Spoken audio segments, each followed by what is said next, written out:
आप देख रहे हैं अपना बिहार और आपके साथ मैं हूं विवेक। पूर्वी चंपारण के कुंडवा चैनपुर में पुलिस के सामने एक साधु की पिटाई हुई।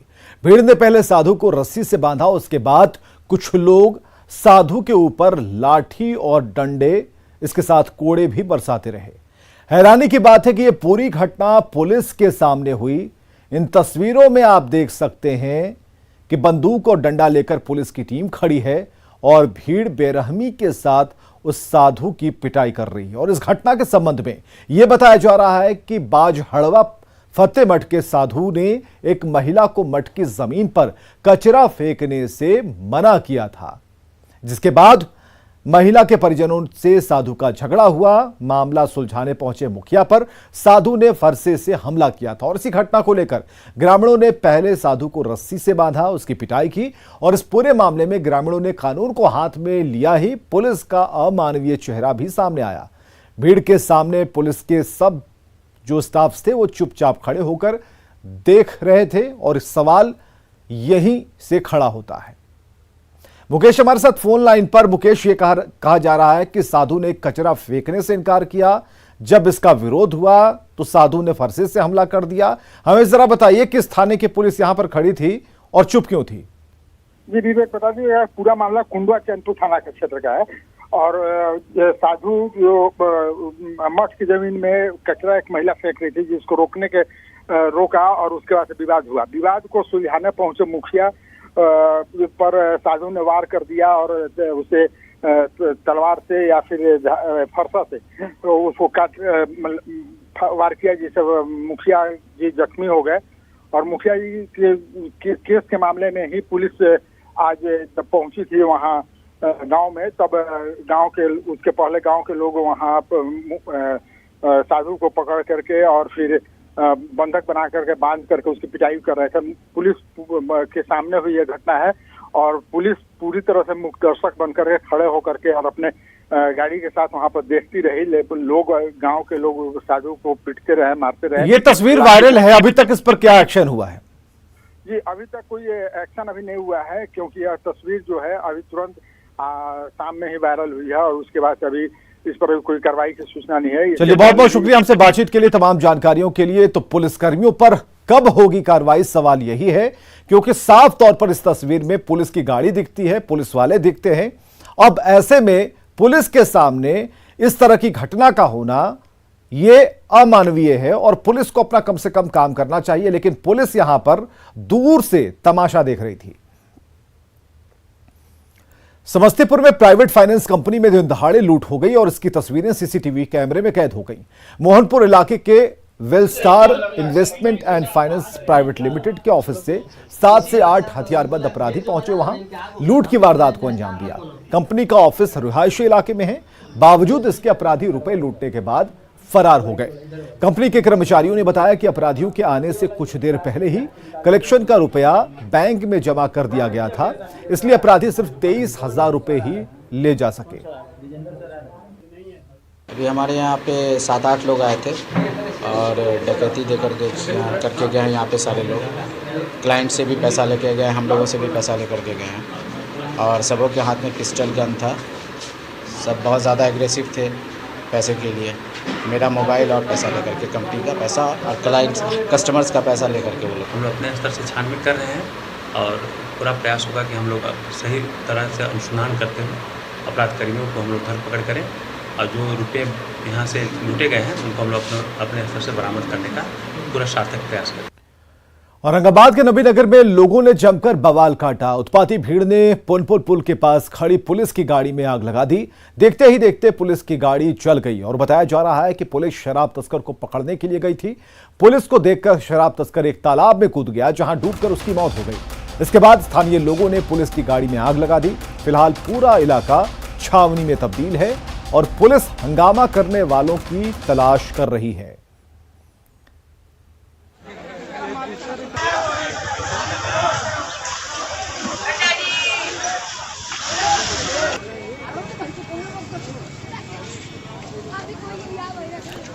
और दानापुर से बड़ी खबर आ रही है, जहां भट्टी पर एक व्यक्ति की गोली मारकर हत्या कर दी गई। जीतू गोस्वामी की गोली मारकर हत्या की गई। इस वक्त की बड़ी खबर दानापुर से, जहां भट्टीपर इलाके में एक व्यक्ति की गोली मारकर हत्या की गई है।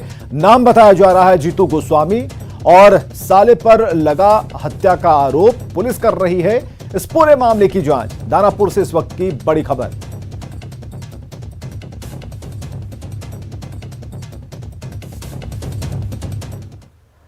जातीय जनगणना को लेकर सीएम नीतीश कुमार ने प्रधानमंत्री नरेंद्र मोदी को पत्र लिखा है, जिसमें उनसे मिलने का समय मांगा गया है ताकि बिहार का सर्वदलीय प्रतिनिधिमंडल उनसे मुलाकात कर पाए। सर्वदलीय प्रतिनिधिमंडल प्रधानमंत्री से मिलकर जाति के आधार पर जनगणना कराने की मांग करेगा और सीएम ने कहा है कि प्रधानमंत्री को पत्र भेज दिया है, जब समय मिलेगा तब प्रधानमंत्री से मिलने जाएंगे। कास्ट सेंसस को लेकर पीएम से जो डेलीगेशन मिलने की बात थी, क्या उसमें कोई बात हुई है या आप लोग मिलने की? नहीं, हमने पत्र भेज दिया है, समय मिलेगा उसके बाद ही। आपके एमपीज अमित शाह से मिले, पीएम से नहीं मिल पाए, जबकि संतोष मांझी से कल पीएम पार्टी के एमपी लोगों ने लिख करके दिया, वहीं से आया, तो अमित शाह जी से भी लोगों ने बातचीत किया है और अपनी बात रखी। जेडीयू का राष्ट्रीय अध्यक्ष बनने के बाद ललन सिंह कल पहली बार पटना आ रहे हैं। उनके स्वागत के लिए जेडीयू कार्यकर्ताओं ने तैयारी की है और कई पोस्टर लगाए हैं। माना जा रहा है कि जेडीयू नेता ललन सिंह को अपनी ताकत दिखाना चाहते हैं। जदयू के राष्ट्रीय अध्यक्ष ललन सिंह कल पटना आ रहे हैं और उसके पहले स्वागत के लिए पूरे पटना शहर को बैनर और पोस्टर से पाट दिया गया है। जहां तक आपकी निगाहें जाएंगी, सिर्फ पटना शहर में आपको ललन सिंह और पार्टी के अन्य नेताओं के तस्वीर ही नजर आएंगे। और खासतौर पर देखिए बेली रोड पर किस तरीके से तैयारी यहां पर की गई है। बड़े बड़े तस्वीर मुख्यमंत्री नीतीश कुमार और ललन सिंह और पार्टी के जो अन्य नेता हैं उनकी यहां पर लगाई गई है। और ये कमोबेश पूरे शहर में इसी तरीके का नज़ारा आपको दिखाई देगा। और कल ललन सिंह को आना है, उसके पहले आज शाम में ही तैयारी है और कहा जा रहा है कि कल इससे भी ज़्यादा बड़ी तैयारी कल के लिए पार्टी के नेताओं ने रखा है। आप लोग बड़े बड़े बैनर पोस्टर लगा रहे हैं, कल आपके पार्टी के राष्ट्रीय अध्यक्ष आने वाले हैं। हम लोगों के लिए, सारे कार्यकर्ताओं और नेताओं के लिए सबसे बड़ा उत्साह का दिन है। और कल हमारे माननीय राष्ट्रीय अध्यक्ष पहली बार बिहार में राष्ट्रीय अध्यक्ष बनने के बाद अवगण उनका पाटलिपुत्र धरती पे उनका स्वागत जिस तरह से किया जाएगा। तैयारी बड़े पैमाने पर है और इसके लिए जदयू के नेता जो हैं पिछले कई दिनों से लगे हुए हैं। और सबसे अहम बात है कि जिस तरीके से कल ललन सिंह आएंगे, इसको लेकर के जो जदयू में खासतौर पर जदयू के नेताओं ने जो अपने स्तर से तैयारी की है, माना जा रहा है कि आने वाले दिनों में राष्ट्रीय अध्यक्ष बनने के बाद बिहार में सियासत भी बदली नजर आएगी। शैलेंद्र, न्यूज 18 पटना। बिहार के कई इलाकों में बाढ़ से हालात बेकाबू होने लगे हैं। गंगा और कोसी समेत 7 नदियों का जलस्तर लाल निशान के ऊपर पहुंच चुका है। पटना के कई क्षेत्रों में गंगा का पानी प्रवेश कर चुका है। लिहाजा मुख्यमंत्री नीतीश कुमार ने आज 4 जिलों पटना, नालंदा, गया, जहानाबाद के बाढ़ प्रभावित क्षेत्रों का हवाई सर्वे किया।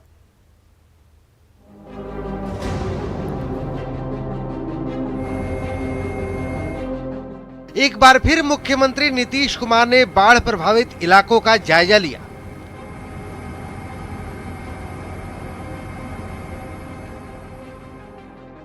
हवाई सर्वेक्षण के जरिए नीतीश कुमार ने पटना, गया, नालंदा और जहानाबाद में बाढ़ के हालात को देखा। हालात की जानकारी के बाद सीएम ने खुद बताया कि खतरा बढ़ सकता है, लिहाजा अगले हफ्ते सीएम फिर बाढ़ग्रस्त इलाकों का दौरा करेंगे। कई जगहों पर तो हमने देखा है आज कि बहुत ज्यादा प्रभावित है और एक खतरा और बढ़ सकता है। अगर गंगा नदी का जलस्तर और ऊंचा होगा तो वहां से आने वाले जितने भी नदियां हैं वो फ्लो वहां नहीं कर पाएगी, तो और ज्यादा पानी फैलने की संभावना बढ़ेगी। इसलिए आज ही एक चीज देख करके और कल ही हमने तय कर दिया है कि पटना जिला और नालंदा जिला के डीएम और उसके साथ और लोग जा करके पूरे तौर पर हमने बता दिया है, इसको पूरे तौर पर देख लीजिए और यहाँ तक कि टाल वाले एरिया को भी देख लीजिए क्योंकि खतरा हो सकता है वहाँ। और एक दिन उसके तुरंत बाद गया और यहाँ जहानाबाद, ये दोनों को पूरे तौर पर ये लोग और वहाँ के भी डीएम को दिखवा देंगे। और फिर ये सब होने के बाद सब चीज को देखते हुए फिर हम नेक्स्ट वीक एक बार जाएंगे और पूरे तौर पर और हम दोबारा देखेंगे। दरअसल गंगा नदी के बढ़े जलस्तर और आसपास की बरसाती नदियों में उफान की वजह से कई जिले बाढ़ की चपेट में हैं। गंगा में उफान की वजह से राजधानी पटना के कई इलाके पानी से घिर चुके हैं।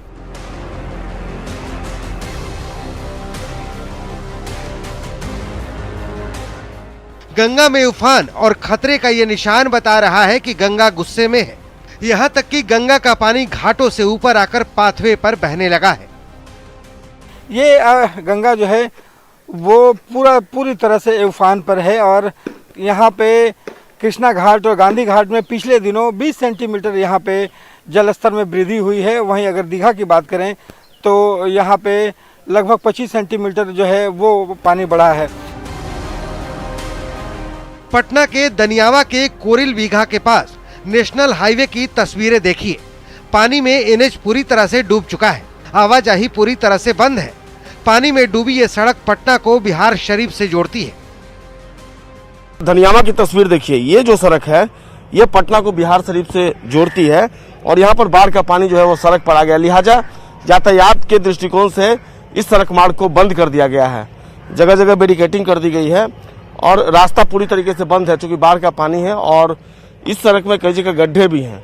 तो एहतियात के तौर पे प्रशासन ने इस रास्ते को बंद कर दिया है और लोग दूसरे रास्ते से डाइवर्ट होकर बिहार शरीफ जा रहे हैं। सड़क ही नहीं, दनियावा प्रखंड के कई पंचायतों में भी बाढ़ का पानी फैल चुका है। बाढ़ग्रस्त पंचायतों में एक पंचायत है मकसूदपुर, जहां पिछले एक हफ्ते से पानी ने डेरा जमा रखा है, जिससे लोगों को भारी परेशानियों का सामना करना पड़ रहा है। लोगों का कहना है कि हर साल इसी तरीके से बाढ़ आती है और लोग तमाम तरह की दुश्वारियां झेलने को अभिशप्त है। बहुत दिक्कत है, आने जाने में बहुत कष्ट है। तो हर साल बाढ़ का पानी आता है? हर साल भर कमर पानी लगता है गली गली में। इस बार भी बाढ़ का मतलब हाँ, पानी है। हाँ। जाहिर है पानी का प्रहार जारी है, लेकिन सरकार सजग है।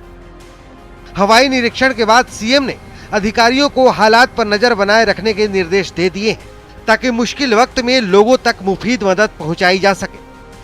पटना से आनंद अमृतराज के साथ संजय कुमार की रिपोर्ट।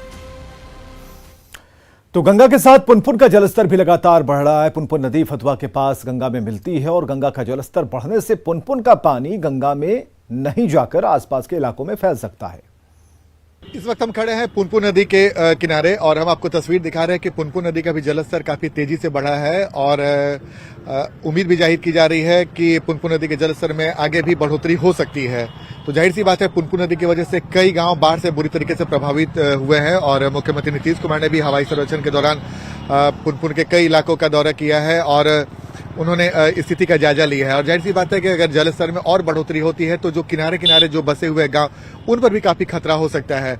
और इस वक्त हम आपको दिखा रहे हैं तस्वीर की नदी के किनारे किनारे कई सारे जो छोटे छोटे पेड़ थे वो भी पानी में समाये हुए हैं। तो ऐसी तस्वीर पुनपुन नदी में देखने को मिल रही है और नदी के जलस्तर में भी बढ़ोतरी हो रही है और अगर परिस्थितियां ऐसी ही रही तो आने वाले समय में खतरा और भी बढ़ सकता है। और आज से कुछ साल पहले भी पुनपुन नदी की वजह से कई गांव बाढ़ से बुरी तरीके से प्रभावित हुआ था। तो एक बार फिर से पुनपुन नदी के जलस्तर में बढ़ोतरी होने से जो पुनपुन के सटे हुए इलाके हैं, फतुहा का जो इलाका है, वहां पे कई गांव बाढ़ से बुरी तरीके से प्रभावित हुए हैं। और चूंकि उधर गंगा के जलस्तर में भी बढ़ोतरी हुई है तो पुनपुन नदी आगे जाकर फतुहा में गंगा नदी से मिलती है। तो गंगा नदी के जलस्तर में बढ़ोतरी होने से पुनपुन के जो तटीय के इलाके हैं वहां पे दबाव बढ़ गया है और वहां भी खतरा बढ़ गया है। तो जाहिर सी बात है आने वाले समय में अगर गंगा के जलस्तर और पुनपुन के जलस्तर दोनों बढ़ता है तो स्थिति और भी खराब हो सकती है। कैमरामैन मनीष जुनेजा के साथ आनंद अमृतराज, न्यूज 18 नेटवर्क, पुनपुन। इधर पटना के फतुहा प्रखंड के मानसिंहपुर और अलावलपुर पंचायत में बाढ़ का पानी भर गया है। बाकरचक गांव के सारे घर पानी में डूब गए। इस गांव के ग्रामीण अभी छतों पर शरण लिए हुए हैं। अलावलपुर से गौरीचक जाने वाली सड़क पानी में डूबी है। बाढ़ प्रभावित ग्रामीणों का कहना है कि अभी तक उन्हें सरकार की तरफ से कोई मदद नहीं मिली है। खंधा में चल गया है, जैसे सैदनपुर हो गया, मानसिंहपुर हो गया, घेरा हो गया, चकबिहरी हो गया, एनियो हो गया। लगभग 400 हेक्टेयर में धान का फसल जो लगा था अभी वर्तमान में सारा डूब गया है। जितने भी किनारा पर घर है सारा टोटल में घुस गया है। सैदनपुर हो, मानसिंहपुर है, अभी आप मानसिंहपुर का देख ही रहे हैं। ये सभी घर में पानी, घर से निकलना मुश्किल। समझिए कि अब पानी 10 दिन नहीं निकलेगा, 15 दिन नहीं निकलेगा तो लोग सब घरे में रहे। एक तरफ बाढ़ है, दूसरी तरफ कटाव से लोग परेशान हैं। पूर्णिया के बायसी अनुमंडल में लोगों के घर नदियों में समा रहे हैं। यह सिलसिला सालों से जारी है। पीड़ित खुले आसमान के नीचे जिंदगी बिताने को मजबूर हैं।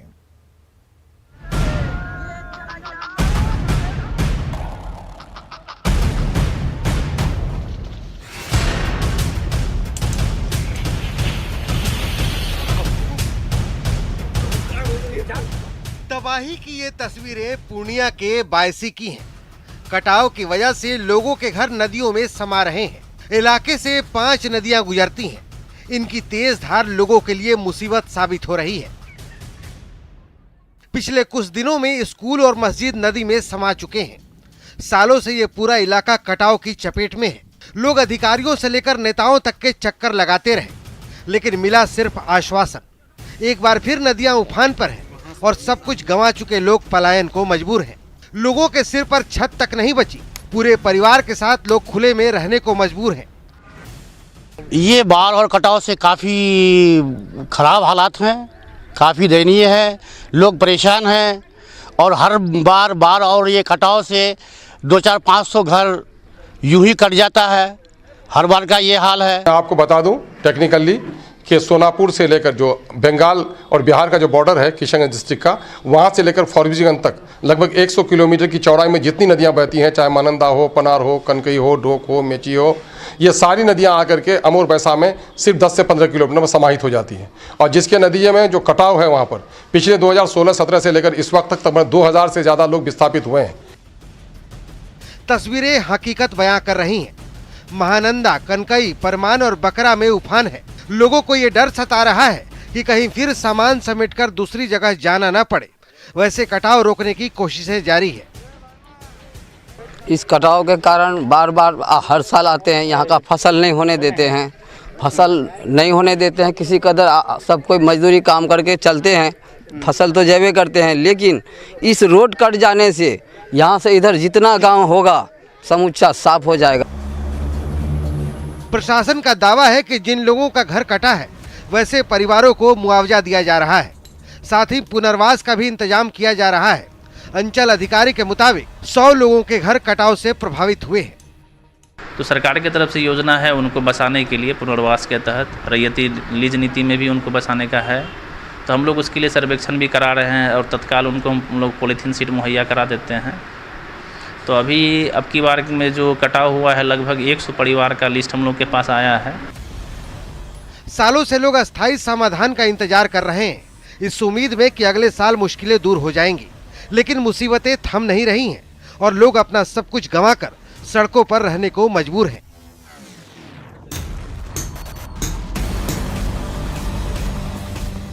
न्यूज़ 18 के लिए पूर्णिया से कुमार प्रवीण की रिपोर्ट। गया के छात्र अमन नागसेन की चीन में हत्या का मामला अब तूल पकड़ता जा रहा है। अब तक अमन नागसेन का शव चीन से भारत नहीं लाया जा सका है। शव को जल्द से जल्द भारत लाने की मांग को लेकर छात्र संगठन और परिजनों में आक्रोश मार्च निकाला है और परिजनों ने सरकार से पार्थिव शरीर को जल्द से जल्द भारत लाने की बात कही है। आपको बताएं कि अमन नागसेन चीन में पढ़ाई करते थे, जहां 30 जुलाई को उनकी हत्या कर दी गई थी। हम लोग शांतिपूर्ण ढंग से भारत सरकार के नियमानुसार हम लोग भारत सरकार से ये आग्रह कर रहे हैं कि श्री उदय पासवान के पुत्र नागसेन अमन जो चीन में पढ़ाई कर रहे थे, उनकी हत्या 23 जुलाई को चाइना में हो चुकी है, पर अभी तक सरकार उनके शव को लाने में असमर्थता दिखाई जा रही है। और बड़ी खबर आ रही है समस्तीपुर से, जहां गल्ला कारोबारी हरिराम चौधरी की हत्या कर दी गई है। बड़ी खबर इस वक्त की समस्तीपुर से, घर से बुलाकर अपराधियों ने गोली मारी है। हलई ओपी के जोड़पुरा की यह घटना है। बड़ी खबर समस्तीपुर से, जहां घर से बुलाकर अपराधियों ने गोली मारी है। गल्ला व्यवसायी थे, हलई ओपी के जोड़पुरा की यह घटना है। बिहार में 7 अगस्त से 9वीं और 10वीं तक के स्कूल खोले जाएंगे। वहीं 16 अगस्त से 1ली से 8वीं कक्षा तक की पढ़ाई शुरू हो जाएगी। यही नहीं, 15 अगस्त को स्वतंत्रता दिवस के दिन भी बच्चे स्कूल आ सकेंगे और झंडोत्तोलन में शामिल होंगे। हालांकि इस दौरान हर किसी को कोविड प्रोटोकॉल का पालन करना होगा। हमारे प्राथमिक और मध्य विद्यालय है, यानी 1ली से लेकर 8वीं तक का, वो विद्यालय तकनीकी रूप से 15 अगस्त को खुलेंगे। 15 अगस्त को सभी विद्यालयों में सफाई, स्वच्छता आदि का प्रबंध करके स्वतंत्रता दिवस का झंडोत्तोलन होगा। बच्चे के स्कूल आने की शुरुआत हम लोग उस दिन से मिठाई और जलेबी खिला के शुरुआत कर देंगे। और आगे देखिए जोहार झारखंड।